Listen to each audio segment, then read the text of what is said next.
들의 활약도 꼭 기억을 하시기 바랍니다. 그리고 이 숙종 역시 정말 저 요동지역, 만주지역을 우리가 차지하겠다라는 이런 생각이 있었던 것 같아요. 그래서 숙종시대에 이 이명이라는 사람을 청나라의 사신으로 보내면서 요즘 개념으로 하면 아주 그 비밀 프로젝트를 수행해 오게 해요. 바로 이 요동지역의 국경을 그린 지도를 꼭 확보해 오라라는 이런 명을 내립니다. 그래서 이명이 이제 사신으로 청나라에 가면서 이 지도를 입수하기 위해서 상당히 노력을 합니다. 그러나 예나 지금이나 이런 지도는 군사 기밀로 취급되는 경우가 많기 때문에 이것을 쉽게 보여주지 않아요. 그래서 이 이명이 생각해낸 게 아주 그 청나라 사신을 잘 구슬러 가지고 그러면 이거 잠시라도 좀 빌려달라. 내가 조금이라도 보고 싶다. 이렇게 해서 좀 우호적인 분위기를 형성한 다음에 그 청나라의 중요한 지도들, 특히 국방 지도들, 이런 지도들을 입수를 해가지고 이것을 가지고 지금처럼 카메라도 없고 스마트폰도 없을 때입니다. 어떻게 해야 되죠? 하원들. 이때 우리가 중국에 사신으로 가거나 일본으로 사신 갈 때 꼭 하원들이 따라갑니다. 마치 요즘에 그 사진 기자가 동행하는 거하고 비슷한 역할을 하는 거죠. 그래서 이 하원들을 시켜가지고 이걸 밤새도록 그리게 하는 겁니다. 잠시 빌렸을 때. 그때 따라갔던 하원들은 소위 엄청 힘들었겠죠. 그래서 이런 사람들이 쫙 그려가지고 이것을 완성을 해서 이거는 이제 우리 쪽에서 만든 거니까 비밀리에 이것을 들고 결국 와서 숙종에게 바칩니다. 이 지도의 이름이 요계감방 지도입니다. 요 지역은 지금 우리 요동 요소라고 그럴 듯이 우리 지금 약간 그 국경을 넘어서 요동지역 있는 요 지역, 그리고 계지역은 중국의 북경 지역을 계지역이라고 해요. 요 지역과 계지역을 연결하는 국방지도라는 뜻으로 요계관방지도를 가지고 와서 숙종에게 바칩니다. 숙종이 되게 감격하죠. 그리고 그것을 항상 병풍으로 만들어가지고 왕의 그 자리 뒤에다가 이것을 설치를 해두었다고요.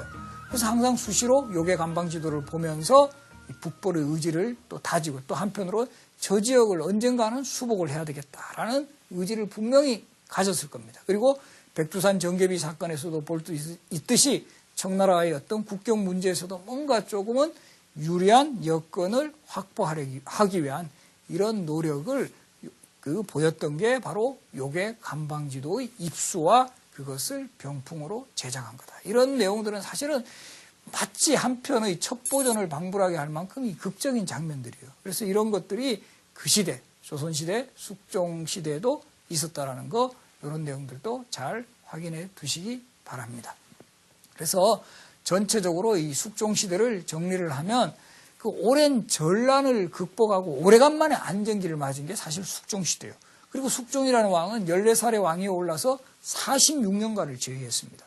우리 지금도 10년, 20년 그래도 장기 집권 그러는데 46년은 왕이 엄청나게 능력을 발휘할 수 있는 시대예요.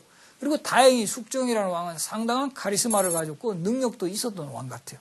그래서 정치적으로는 이런 당쟁을 조절하는 그런 조절자로서의 능력을 갖추면서 그러는 한편으로 결국 왕권을 강화해 나가는 이런 모습을 보였죠. 그리고 이제 경제적으로는 상평통보 유통에서 볼 수 있듯이 이제 그 당시에 변화하는 산업 사회를 읽어서 화폐 제작을 본격적으로 추진했다라는 거. 그리고 이제 그 이념적으로 보면은 조선 사회가 숙종 때까지도 그 당시 갈 길은 그래도 이 조선이란 나라가 성리학 이념을 구현하고 대외적으로도 대명의리를 지켜야 된다고 생각을 했기 때문에 단종이라든가 사육신의 복권 조치와 같은 이념적으로 뭔가 국가가 성리학의 나라로 모범을 보일 수 있는 이런 사업들을 정제해 나갔고 전국의 서원이라든가 사후가 가장 많이 이제 성행하는 그런 시대적인 여건을 만들었습니다. 그리고 이제 외교 분야에 있어서는 결국 개인의 활약이긴 했지만 안용복의 활약으로 인해서 울릉도와 독도 지역을 우리 땅으로 본격화시키는 그런 조처들이 이루어졌고 또 이 백두산 정계비 사건과 같은 청나라와의 어떤 국경 문제에 있어서도 나름대로의 그 영향을 발휘하면서 우리 영토에 대한 인식을 좀 더 확고히 하는 그런 기틀을 마련했다. 그리고 이 요계관방지도의 제작에 볼 수 있듯이 우리의 영토에 대한 그 애착 같은 거 이런 것이 보였던 시대가 바로 숙종시대였습니다. 그래서 이 숙종시대는 결국 강쟁의 시대에서 이제 탕평의 시대로 가는 과도기적 역할을 한 왕도 숙종이었고, 영조, 정조 시대에 보여주는 정치, 경제, 사회, 문화의 많은 탁월한 업적들을 이제 만들어 나갈 수 있는, 어떻게 보면은 전초전의 역할을 했던 왕도 숙종이었더라는 거. 그래서 그만큼 그 숙종 시대에는 다양한 업적이 있었다라는 거. 이것을 이해를 하고 영조, 정조 시대를 살펴보는 거. 그래서 영조, 정조 시대도 그냥 온 게 아니었다.